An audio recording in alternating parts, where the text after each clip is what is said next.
Assalamu alaikum students, this is Mohammad Mudassir and today we are going to discuss types of set.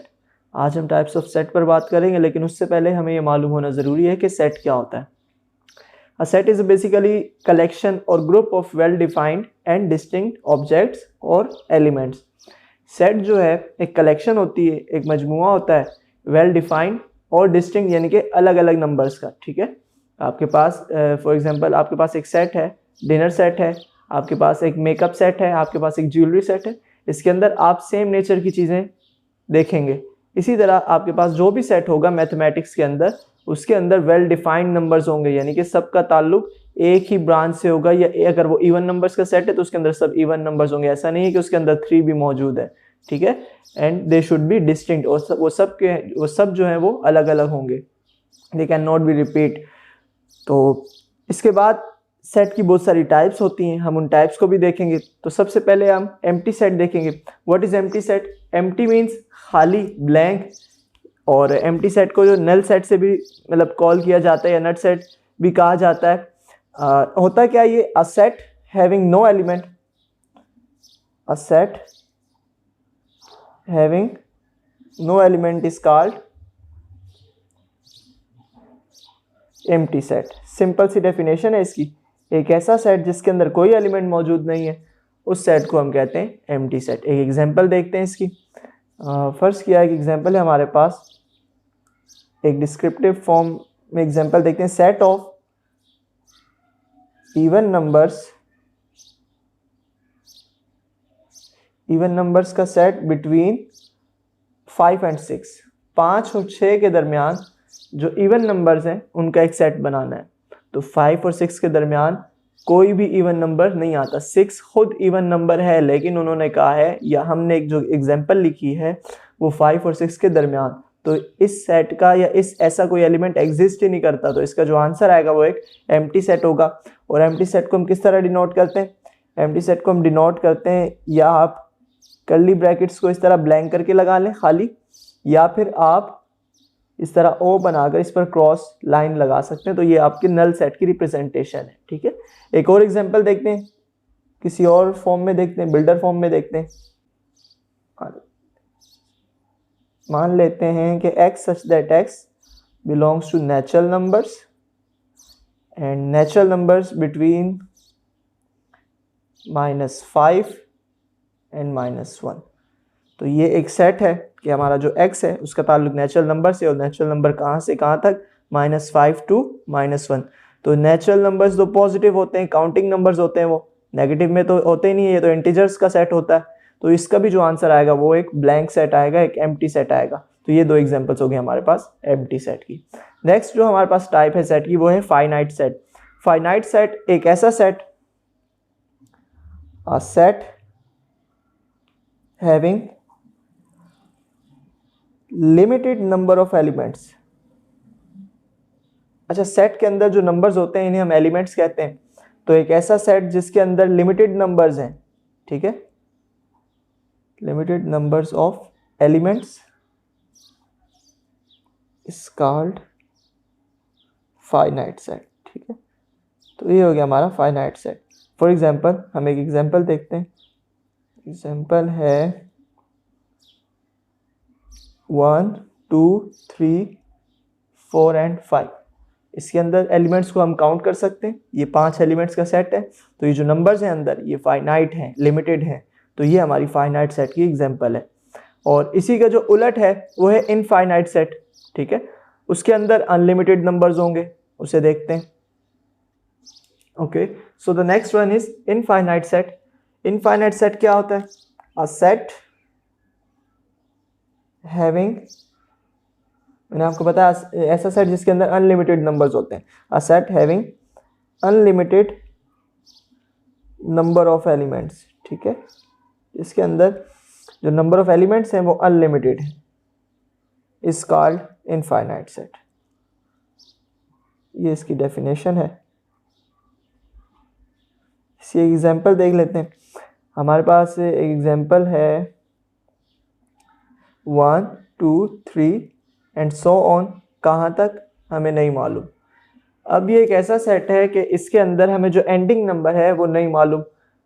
कि ये कहाँ तक जाएगा या इसकी लिमिट क्या है, कहाँ तक ये जाकर रुकेगा, तो इस सेट को जो है हम इनफाइनाइट सेट कहेंगे, क्योंकि इसके अंदर जो नंबर्स हैं वो इनफाइनाइट हैं। ठीक है, इसके अंदर जो एलिमेंट्स हैं वो इनफाइनाइट है, हम उन्हें काउंट नहीं कर सकते, ये नॉन काउंटेबल या अनकाउंटेबल सेट है, इसलिए हम इसे इनफाइनाइट कहते हैं। अगर हमें लास्ट का नंबर मालूम हो, जैसे अगर 1 2 3, अगर हमें लास्ट का नंबर मालूम हो और वो एक भले बड़ा नंबर हो, जैसे 10,000 भी हो ना, तब भी हम इसे फाइनाइट कहेंगे, क्योंकि हमें एक लिमिट मालूम है कि लास्ट नंबर क्या है, ये सेट जो चल रहा है ये कहाँ जाके रुकेगा। इस सेट को हमें अगर लिमिट इसकी मालूम हो जाए तो हम कहेंगे कि फाइनाइट सेट है। लेकिन जब इसकी लिमिट ही मालूम नहीं होगी, इसके अंदर जो नंबर हमें पता ही नहीं चलेगा कितने हैं, तो इसलिए हम इसे फाइनाइट नहीं कह सकते, ये एक इनफाइनाइट सेट होगा। अब आ जाते हैं सबसेट पर। सबसेट क्या है? If every element of any set, मान लेते हैं every element of set A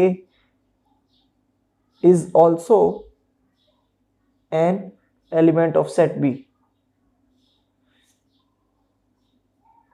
then we can say that the set A is called a subset of B. Then we can say the set A is called subset of set B. इसको एक example से समझते हैं। Example है, मान लेते हैं हमारे पास A का सेट है 2 3 4 एंड B का सेट है 2 3 4 5 6। ठीक है, तो अब अगर A का हर एलिमेंट B के अंदर मौजूद है, B के अंदर प्रेजेंट है, so we can say that A is the subset of B। Subset का जो सिंबल है, सिंबॉलिकली हम इसे इस तरह लिख सकते हैं। ठीक है, ये थोड़ा सा C टाइप है, लेकिन इसके नीचे जो आपने लाइन भी लगानी है, तो ये जो इसे जब हम पढ़ेंगे तो ये पढ़ा जाएगा A is the subset of B। ठीक है, और अगर मान लेते हैं एक और सेट है, जैसे C है हमारे पास 8 9 एंड 10, तो अब यहां पर A का कोई भी एलिमेंट C में मौजूद नहीं है, तो A is not subset of C। अगर यहाँ पर एक आध एलिमेंट सेम हो भी जाए, जैसे अगर मैं कहता हूँ कि यहाँ पर 4 होता, ठीक है, यहाँ पर 4 होता, ये होता 4 9 10, यहाँ पे भी 4 है, यहाँ पे भी 4 है, एक एलिमेंट सेम है, लेकिन सबसेट होने के लिए सबसे पहली जो प्रॉपर्टी है, सबसे पहली जो डिमांड है वो ये है कि आपका हर एलिमेंट उस एलिमेंट में मौजूद हो जिसको आप सर्च कर रहे हैं, तब भी ये जो A है ये C का सबसेट नहीं होगा। ठीक है, आई होप कि आपको सबसेट क्लियर हो गया होगा। अब जरा इसी के साथ सुपरसेट भी देखते हैं। सुपरसेट क्या है? सुपरसेट और सबसेट में थोड़ा रिलेशन है, मतलब एक दूसरे से इंटरलिंक करते हैं। किस तरह?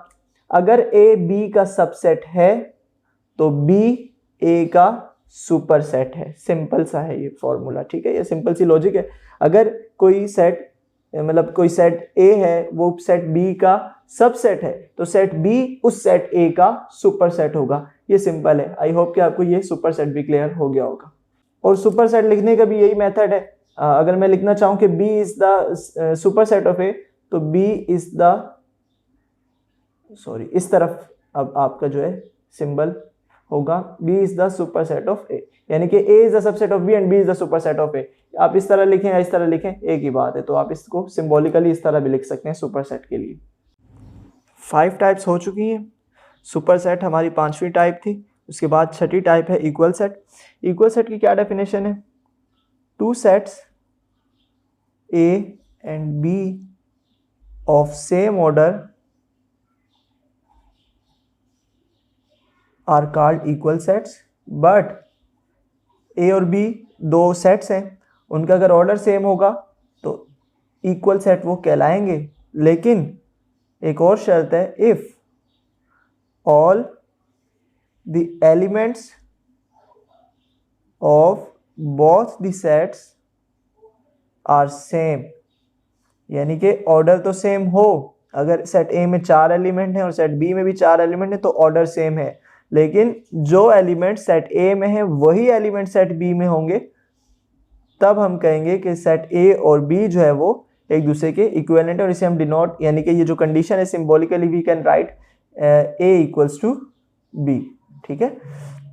अच्छा, अब इसकी मैं आपको एक कंडीशन बताऊं, यानी कि इसकी जो डिमांड है या जो इसकी प्रॉपर्टी है वो ये है कि ए और बी होंगे यानी कि बराबर तब होंगे if and only if when A will be the subset of B and B will be the subset of A. या फिर आप यूं कह लें कि ए और बी तब बराबर होंगे जब ए जो है वो सुपरसेट होगा बी का और बी जो है वो सुपरसेट होगा ए का। तब हम कह सकते हैं कि ये जो दोनों सेट हैं ए और बी, ये दोनों एक दूसरे के इक्वल हैं, अदरवाइज ये दोनों इक्वल नहीं है। The next type is equivalent set. Two sets A and B, two sets A and B are said to be equivalent sets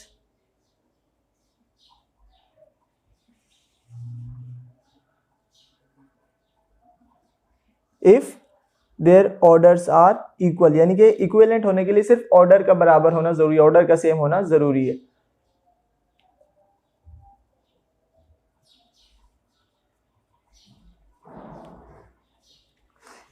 elements भी सेम होने चाहिए ना। अगर ए में 1 2 3 है, तीन ऑर्डर, इसका ऑर्डर 3 है, तीन एलिमेंट्स है ना।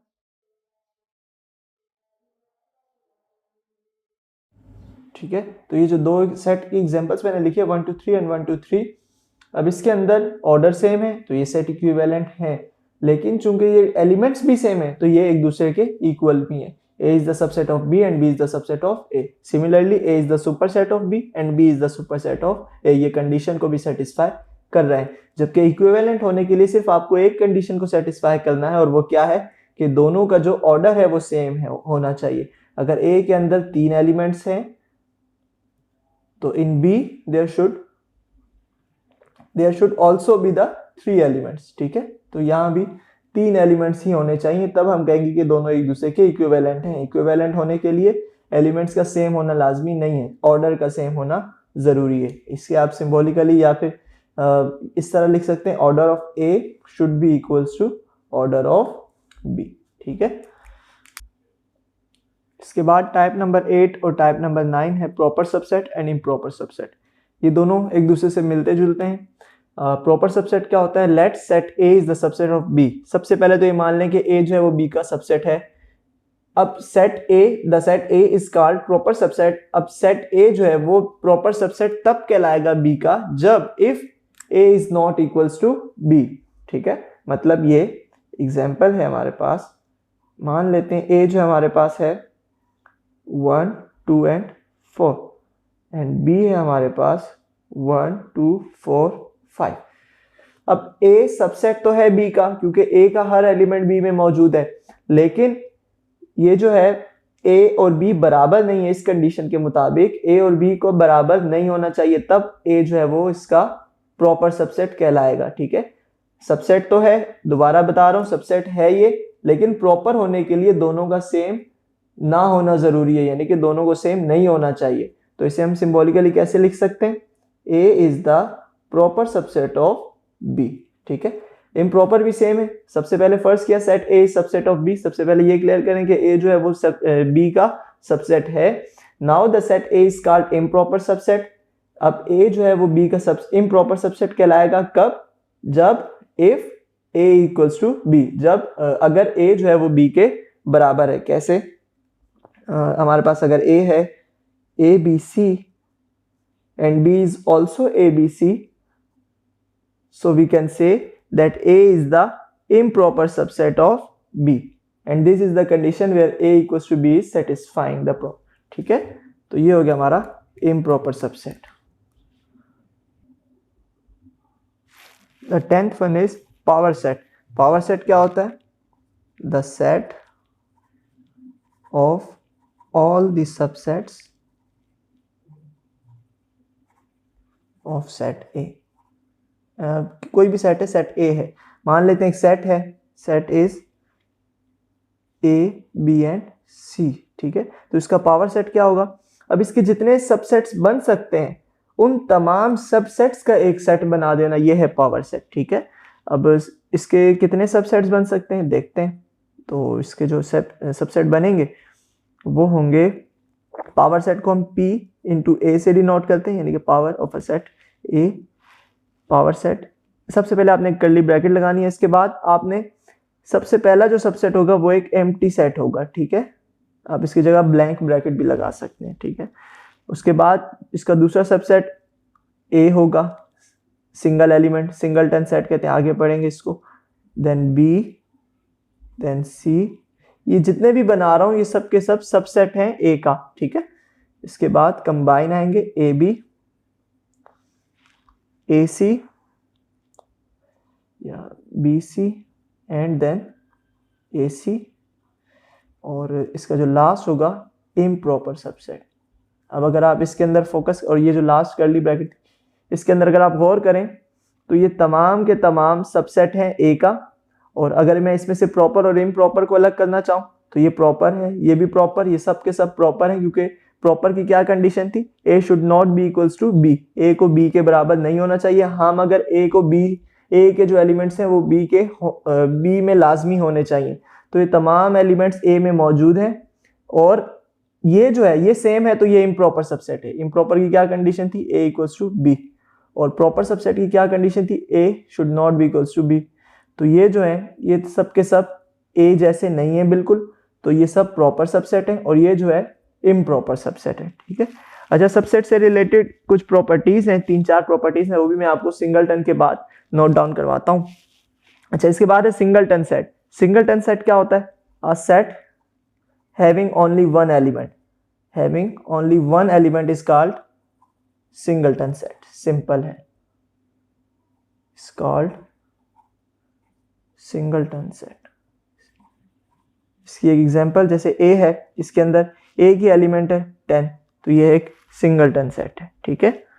ए हम कह सकते हैं A, the set A is singleton, खत्म।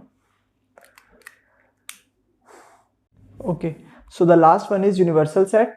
यूनिवर्सल सेट क्या होता है, the super set of all the sets under consideration, the super set of all sets under consideration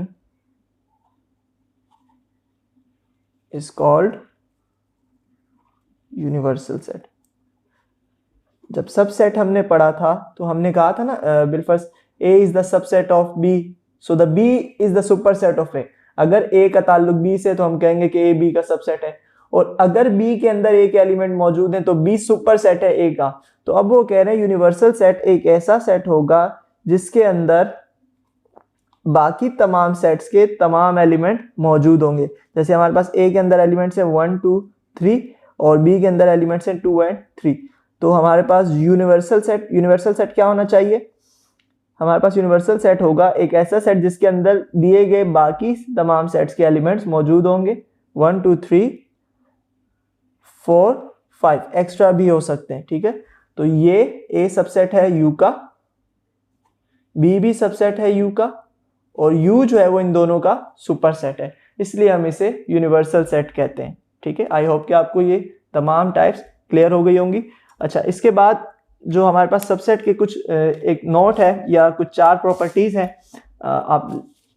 मैं आपको नोट डाउन करवा दूं। पहली ये है कि सबसेट जो every set is a subset of itself, यानी कि कोई भी सेट है तो वो अपना सबसेट खुद होगा लाजमी। Every set is subset of itself, ठीक है।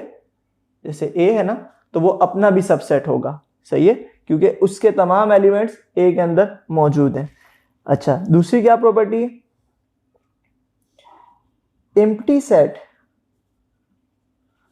जो खाली सेट होता है, is a subset of every set, ठीक है। अगर आपसे कहा जाए कि कोई भी सेट है उसके जो है सबसेट्स बनाने, तो उसके अंदर एक जो है वो ब्लैंक सेट होगा, एम्प्टी सेट भी होगा। जैसे हमने पिछली टाइप के अंदर पावर सेट जब बनाया तो एक प्रॉपर सबसेट हमने ब्लैंक सेट को रखा था, एम्प्टी सेट को रखा था। तो ये बात भी याद रहे कि empty set is a subset of every set, her set का एक जो है सबसेट एम्प्टी सेट भी होता है।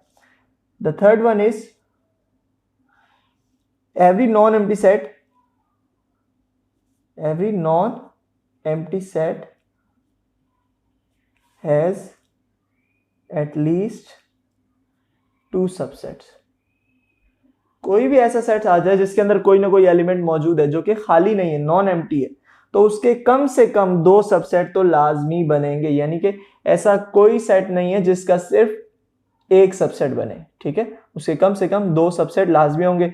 और वो दोनों बातें आप यहां से अंदाजा लगा सकते हैं कि एक तो उन्होंने कह दिया एक तो एम्प्टी सेट होगा, एक सबसेट तो एम्प्टी सेट होगा, और दूसरा सबसेट वो सेट खुद अपना होगा, तो 2 तो यही पूरे हो गए, ठीक है, ये 2 तो लाजमी होंगे। यानी कि इन दोनों ने तो होना ही होना है, 2 तो लाजमी होंगे, एक नहीं हो सकता, ठीक है। और इससे ज्यादा वो फिर सेट के ऑर्डर पे डिपेंड करता है कि उसका ऑर्डर क्या है, तो फिर उस हिसाब से उसके सबसेट्स हो सकते हैं।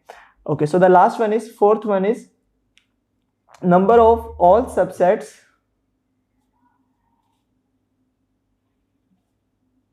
अच्छा, हमें पता कैसे लगेगा कि भाई एक सेट के कितने सबसेट बनते हैं? The number of all subsets of a set of n elements. N element से मुराद हमें कोई भी नंबर हो सकता है, कितने भी एलिमेंट्स हो सकते हैं, इज 2n। अगर किसी सेट के अंदर कितने सबसेट बनेंगे या एक सेट से कितने सबसेट बनेंगे कैसे मालूम होगा? हम ये फॉर्मूला लगा सकते हैं। एक मिसाल देता हूं आपको। फर्ज किया हमारे पास एक सेट है A, इसके अंदर 5 एलिमेंट्स मौजूद हैं, ठीक है। तो 5 एलिमेंट्स का मतलब ये है 1 2 3 4 एंड 5, 5 एलिमेंट्स मौजूद हैं। अब हमने चेक करना है कि इसके कितने सबसेट बनेंगे। तो n जो है आपके पास नंबर ऑफ एलिमेंट्स है, ठीक है, n हमारे पास 5 है, तो हमने 2 की पावर 5 रखना है। तो हमारे पास जो नंबर ऑफ सबसेट्स आएगा वो आएगा 32, यानी कि इस एक सेट से 32 सबसेट्स बनेंगे। इसी तरह एक और फॉर्मूला होता है how to find the number of proper subsets, कि प्रॉपर सबसेट्स कितने बनेंगे किसी सेट में से, ये कैसे पता चलेगा? देखें, आपके पास ये जो 32 सबसेट बनेंगे ना, इसके अंदर एक इम्प्रॉपर होगा, एक ऐसा होगा जो कि बिल्कुल सेम होगा, एज इट इज इक्वल होगा अपने सेट के, ठीक है, तो वो तो इम्प्रॉपर होगा। तो बाकी जो सारे होंगे वो सब के सब क्या होंगे? प्रॉपर सबसेट होंगे। इसका फॉर्मूला भी यही है, 2n-1, यानी कि आप 2 की पावर 5 रखें इसी सेट के ऊपर, और जो आंसर आएगा 32 - 1, तो ये आपके पास आ जाएंगे 31 प्रॉपर सबसेट्स, ठीक है। तो आई होप कि आपको वीडियो पसंद आई होगी, और ये जितनी भी टाइप्स ऑफ सेट मैंने आपको बताई ये सब आपको क्लियर हो गई होंगी और समझ आई होंगी। और अगर आपको वीडियो पसंद आई है तो काइंडली इसे अपने फ्रेंड्स, रिलेटिव्स और कोलीग्स में शेयर करना भी ना भूलें, और चैनल को सब्सक्राइब भी कर दीजिएगा। Thank you so much. Allah हाफिज़।